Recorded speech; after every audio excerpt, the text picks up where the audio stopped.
Здравейте на всички, аз съм Съни и добре дошли в моя подкаст или Съни да подкаст. Един подкаст, в който ще си говорим за разни неща, ще споделям разни мои преживявания, ремайндари, спомени, абсолютно всичко. Благодаря ви много, че сте тук. Първо искам да кажа, в момента се намирам в апартамента, в който живея за момента и не живея в България, за което съжалявам. Но, както и да е. Добре дошли добре дошли отново в подкаста ми. Снимам го със сигурност за трети път и съм малко изнервен, защото се правя някакви лапсуси, които просто не ми харесват. Искам да кажа, че подкастът ще се базира единствено на това, че няма да има абсолютно никакъв сценарий, защото искам да разказвам всичко, което си спомням. Не искам да се водя по сценарий, пробвах да се водя по сценарий, хареса ми, но като цяло подкаста за мен е за това да говоря абсолютно и само свободно. Така, днешната тема ще бъде поради каква причина аз, или по-скоро поради каква причина ме наричат Съни. Искам също да кажа, че за първи път правя този подкаст по този начин, за да може да го чувате и да го виждате и за което ще съм ви благодарен, ако го направите. Така, връщаме се на темата. Поради каква причина ме наричат Съни? Искам да ви върна в далечната 2019 година, в която аз се запознах с едно момиче. Сигурно си името ще го спомена малко по-нататък. През далечната 2019 година се запознах с едно момиче и то покрай един приятел, защото си имаха някакви взаимоотношения, дори приятелски, не съм сигурен, но запознах се с нея, мисля, че се връщах от работа, до тогава имах доста странен период в живота си, в който почти не говорих с никой, то запознанството ни беше здравей, здрасти и това беше до тук. Но запознах се с нея, до тогава се занимавах и с едно момиче, за което ще разберете малко по-късно в подкаста и защо точно това момиче, което ще спомена по-нататък, си станахме най-добрите приятели и по-скоро ще разберете защо и поради каква причина ме наричат Съни. Както казах, запознах се с това момиче покрай един мой приятел, не бях много разговорлив, но един ден това момче ми предложи да отидем до София. Така или иначе аз щях да се видя с това момиче, с което се занимавах до тогава, а той щеше да се види с това момиче, с което се станахме най-добри приятелки. Приятели! Sorry. Както казах, отидахме до София, видях се с това момиче, видях се с най-добрата си приятелка, тогава си бяхме само Авери, ей си. След време тя дойде в града ни за лятото, просто си търсеше работа, защото имаше нужда от пари. Като цяло намерихме и работа, изпратих я на старата ми работа, или по-скоро стария хотел, в който работех, тъй като аз работех по хотелите. Изпратих я там, за да мога да изкара някой лев за лятото, тъй като я очакваше море, очакваше и още много неща, които пак ще спомена по-късно. Работеше там, излизахме, лафихме си, бяхме в една компания до тогава, докато не дойде момента, нали, да отидем на палатки. Принципно, моята компания си имаме един определен, как да го кажа, ритуал. Всяка година по едно и също време да ходим на едно място на палатки и това място се нарича Беглика или по-скоро местността до него Читама. Там се води един, как да го кажа, фест на хора на изкуството, а.к.а. хипари. Но, да, там се води един фест, в който има разни хора, по-скоро хипари. Готино е да се иде и да се пробват. Навихме я с 300 зора, казахме, че ще си прекара супер, което мисля, че беше така. Дойде датата, мисля, че 22 август и отидохме на прословутия Беглик. Оттам всичко беше 6, всичко беше окей, докато ние всъщност само да вметна, че ние бяхме 6 човека, ако не се лъжа. 6 човека, имахме 4 палатки. Аз имах палатка, която си купих и няма да забравя. Аз си купих от интернет и сумата, нали, и беше някакво около 200 лева и капацитета на палатката беше за 4 човека. Да, ама не. След като разпънахме палатката, осъзнахме, че точно палатката е за двама, а ние спахме трима вътре. Как сме се събрали, един Господ знае, поради причината, че и тримата бяхме доста масивни. В смисъл, големци, както се казва. Добре. Оттам, а, оттам, нали, това момиче спеше с, нали, това момче в палатката, но тук идва малко пребания момент, че той не постъпи както трябва с нея. Все пак това са неща, които разказвам по спомени. И в палатката имаше два дюшега, надуваеми, но тя попадна на спукания. В смисъл, аз имам мои неща, които си мисля, но сета. И така стана, че тя се озова на земята.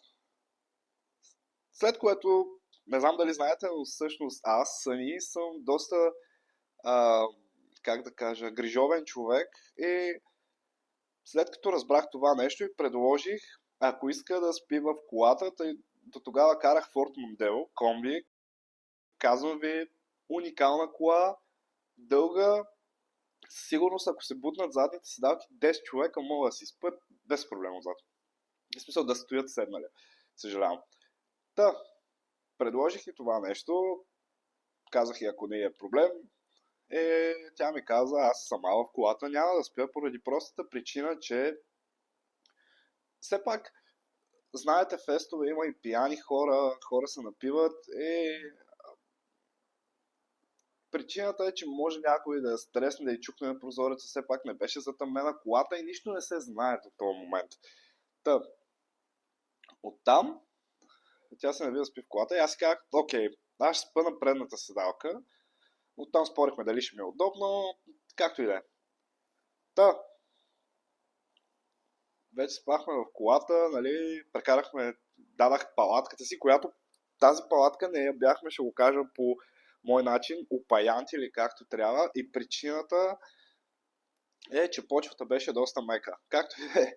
Просто си спомням, че на втория, третия ден палатката вече се беше събрала и беше с входа надолу, което означава, че няма излизане. Та, ние спахме в колата и не знам това момче до тогава какво си помисли, че аз я харесвам и обърна, както се казва, палачинката, което е отвратително за мене.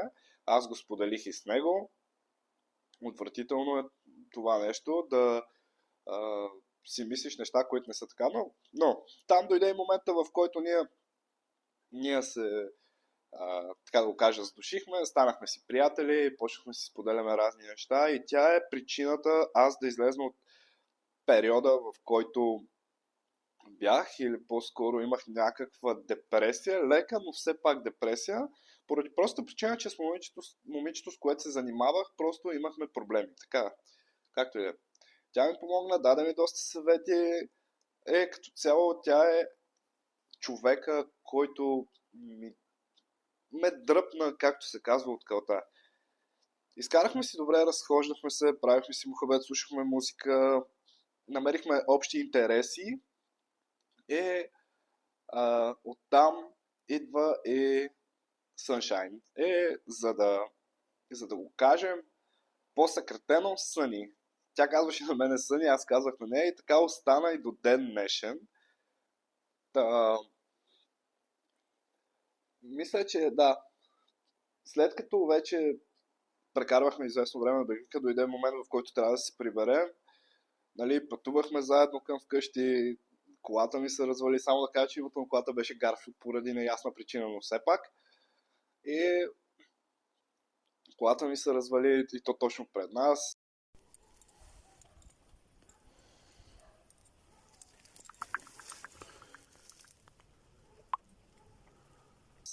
След това взех колата на баща ми, излизахме навънка, правихме си мухабет.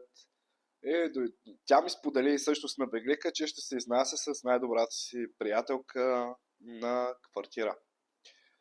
Което аз бях щастлив. Принципно аз съм щастлив за всички хора. Аз винаги съм щастлив за хората, винаги ги подкрепям, винаги съм супер, така, нали, както се казва, за това какво правят те, как развиват живота си.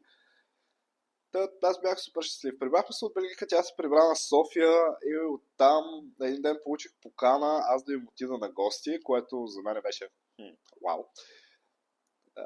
Но преди това доста време излизахме, доста неща си споделяхме и станахме, нали, най-добри приятели. От това дойде момента по-скоро аз да отида на София. Да. Взех си влакчето. До тогава колата ми, просто не бях сигурен и в себе си, в колата ми, че може да мина повече от 10 км без да се развали и да гръмне. Но хванах си влакчето, отидах на София, тя ме посрещна, беше супер готина. Но аз като цяло имам едни гадни притеснения в мен и те са от страна на това, че аз обичам да се харесвам на хората, не обичам да има негативно мнение към мене, като цяло, нали, обичам да се харесвам на хората. Аз ако не се харесвам на хората, аз правя абсолютно всичко възможно да се харесвам на хората. Аз съм зодия лъв. Съжалявам, факт, но просто такъв ми е характера. Аз обичам да съм харесван. И имах притеснението дали нейните приятелки ще ме харесват, които ще ги споделя по-нататък във видеото и по-нататък в подкаста. Както казах, снимаме видео, записваме ви подкаст, но както казах, да, беше ме страх дали ще се харесвам и тя ми каза, щом на нея съм се харесала, тя е доста особена личност и трябва да я усетиш, за да разбереш как да подхождаш към нея. Както казах, има притеснения дали ще се харесам на приятелките й.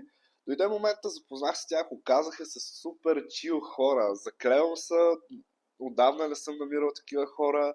Принципно ги усещам, но тия хора просто имат уникален вайб и до ден днешен поддържам рядък контакт с тях, но все пак имат уникален вайб.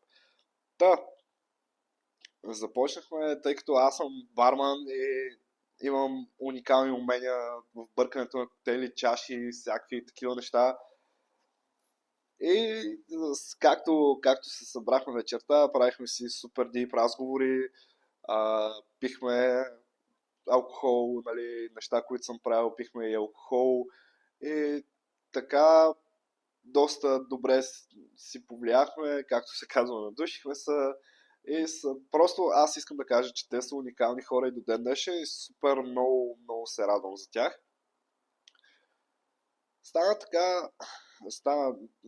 По-скоро стана така, че отидах на един нейн рожден ден. Празнувахме го супер яко, беше много готино, но и казах, съжалявам все пак, и казах, че се налага да замина. Поради проста причина, че съм нуждал от пари. Ще ви разкажа и как стигнах до това да замина за Ирландия първия път, но ще ви разкажа в някой друг подкаст, не сега. Тя беше доста шокирана от факта, че искам да замина, искам да напусна България. Все пак бях и разочарован, но като цяло, както казах, бях и разочарован в България, настана момента и да замина. Тя дойде, изпрати ме на летището. Чао! Супер, много добре се почувствах. Да, беше много тъжен момент, защото за мен просто аз оставях всичко в България, за да отида да изкарам някакви пари. That's the fact. But просто нямах избор до тогава. И заминах, дойдох тук, работех. Както казах, тя ме изпрати на летището. От всичките ми приятели само тя ме изпрати на летището, за което за мен беше просто уникално нещо. И Прекарах време тогава, спомня, че на април, да, на април се прибрах отново, аз заминах октомври и април се прибрах, за да може да се видя и да бъда на нейния рожден ден на 8 април.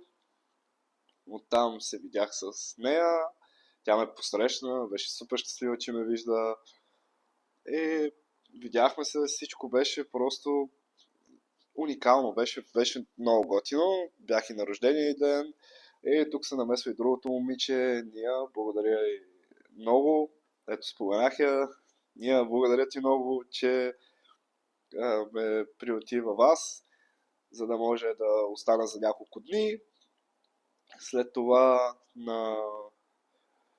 прекарахме рождения ден, всичко беше 6, на 18 април се върнах в Ирландия и просто бях смазан, защото ми липсваха всички тези моменти. Мисля, че е време да спомена името на това момиче. Това момиче се казва Мина. Уникално момиче. В смисъл, това е най-добрият ми приятел. До днешен, дори и да не поддържаме контакт, за мен тя е най-добрият ми приятел. И супер много ми липсва като приятел. Уникален човек. Нейните приятелки, общо тези три момичета, които казах, са Мина, Алена и Ния. Уникални хора. Просто тези хора ми помогнаха супер много. И да се върна по темата. И да, прекарах много хубави времена с тях. Просто това е момента, че до ден днешен поддържаме контакт, но не доста често. И ме яд за това. Просто ежедневието на всеки се е сблъскал по един и друг начин, се случват разни неща, но да, за факт. Какво мога да направиш? Търсим се от време на време, пишем си, обсъждаме някакви неща, с Мина малко се отчуждихме, но искам тя да знае, че дори да не си пишем и да не си говорим често, даже почти вече хич, искам да знае, че тя е най-добрият ми приятел и че мога да разчита на мене, както и аз се надявам, че мога да разчитам на нея, също така за Ния и за Алена. И Мина е доста готин човек. За мен Мина, както казах, е най-добрият ми приятел, страхотен слушател, страхотни съвети дава. За Ния доста, как да кажа, човек, доста добър човек, уникален човек. И тя всички са уникални слушатели. Алена е доста чувствителна, Ния също е доста чувствителна. Мина и тя е доста чувствителна. Всички просто са уникални. Тези хора ми показаха как да излезнеш от селото, тъй като аз съм от село, не го крия, не ми пука как да излезеш от селото и да се чувстваш гражданин. Да, искам да ви благодаря, момичета. Искам да ви благодаря изключително много, Мина, Алена и Ния. Искам да ви благодаря от цялото си сърце, че ми помагахте и че сте такива готини хора. Надявам се да сте добре. Надявам се да бъдете, как да го кажа, живи и здрави. Моля се за вас.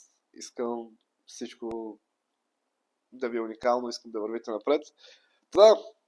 Благодаря много на всички. Това беше Съни на подкаст и това е точно причината, заради която ме наричат Съни, е, че дойде от Sunshine и точно заради това момиче. Благодаря ви много на всички. Благодаря изключително много на хората, които са ме фоловнали, които са сабскрайбнали за канала. Благодаря и тези, които ме следват в Instagram. Очаквайте нов подкаст скоро. Благодаря ви от сърце. Аз бях Съни и до скоро. Чао!